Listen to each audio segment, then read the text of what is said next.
Hi, it's Will here from Rekall Consulting, bringing you the first video in a series of webinars aimed at making you better recruiters as founders.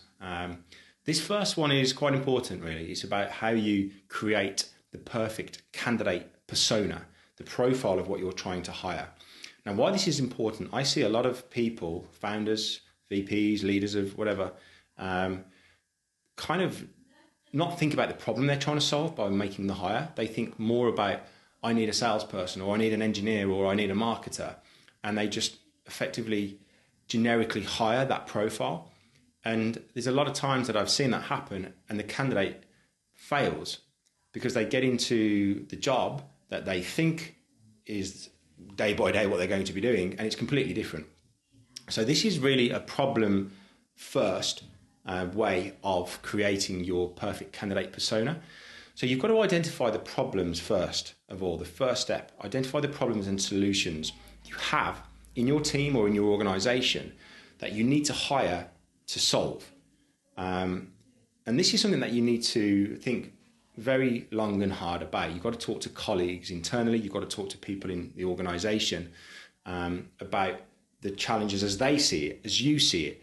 Because you might have your blinkers on almost to think, right, this is exactly what needs to happen. And your colleagues actually might have some different ideas that can broaden the scope of the person that you're looking for. This is about hiring first time, getting it right first time, more importantly. So create this problems and solutions matrix, if you will, step 2. So create a column on the left and a column on the right. And column left needs to be the challenges that you've got in your organization. It needs to be effectively, this is what problems we're facing day by day. And in the other column, it needs to be what good looks like, how we solve these problems, what the outcomes are. So let's use the example of marketing. So the problems here is we're getting no traffic to our website. We're not getting any people click. We're not getting any people sign up to our open source free tool, whatever it might be. And on the right is how you solve that problem. So it's SEO, it's SEM of content, it's the visual design and the layout of the website, it's the messaging. There's a lot of things in that outcomes section, the outcomes column, that you're trying to get to. You're trying to get to good. These are the challenges. This is what good looks like. Make that list comprehensive. Talk to your colleagues. Get that as comprehensive as you possibly can. Now, the next step is to create almost a new column, if you will. And in this column, you need to understand what action needs to happen to get to good. You've got the problem and you've got the outcome, but without the actions, you don't get there. So what are these actions that needs to happen? This is how you start to then move towards creating a true avatar. So to use the example here of the digital marketer or the marketer, you've got the problems and you've got the outcomes. So let's say the action here to get from, we're not getting any traffic to the website. We need to get here what good looks like. The action is to perform the SEO and the SEM, to redefine the content strategy, to have a look at the layout of our website and make sure that the visuals are on point, that the buttons are in the certain arena, that our product is brought to life in the market so people understand it. If it's open source, straight away. There's a science to that. And there's a lot of experience that goes into how you position these things and how you do these things. That is an action. That action has to be what you're clear on to get to good. And this is where people fall down. A lot of people make mistakes. So they just have the problem and the solution, and they'll just throw a candidate in there and hope that they found a silver bullet. A lot of times that person gets burnt out and leaves. That's where bad hires happen. So what you can now do is start to really define the daily duties and the expectations of this person. And again, I've seen a lot of people make this mistake in not doing this effectively. What you need to do next, really, once you've got this, you've got the problems, you've got what good looks like as an outcome, and you're starting to now go the actions, which can also be called duties. And you start to pull together what effectively resembles a job description, but we'll come to that in a later video. Now, you need to identify the relevant job titles that reflect these actions, these outcomes, and the journey that person has been on.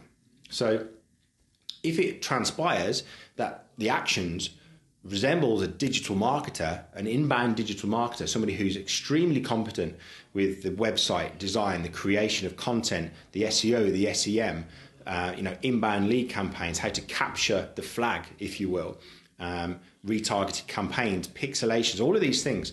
You've got to make sure that that person in their career has been on that journey. Typically, they might have been SEO and content specialists. They may have been AdWords specialists through their career up to this point. You don't want to take somebody who's been in an adjacent marketing field, events marketing, more outbound marketing, and put them into your avatar, because they won't fit. They will fail, because you're going to then bring somebody in and ask them to perform duties that they're typically not comfortable in doing. But your expectation is that they can do this job, they can get us to good, and they need to do it quickly because we're a startup and the VC's breathing down my neck. And if they don't do it in 3 months, they're out. It's not really their fault. You've hired the wrong person.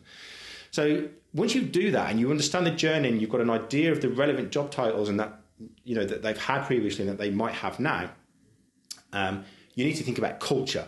Culture is very important. What culture are you trying to harness in your organization? What is the culture of success? What people have left the business? Why did they leave? What made them unsuccessful? Did you make a bad hire? And did you not do this part of the process properly? Or were they just not the right person and it's more of a them thing than you?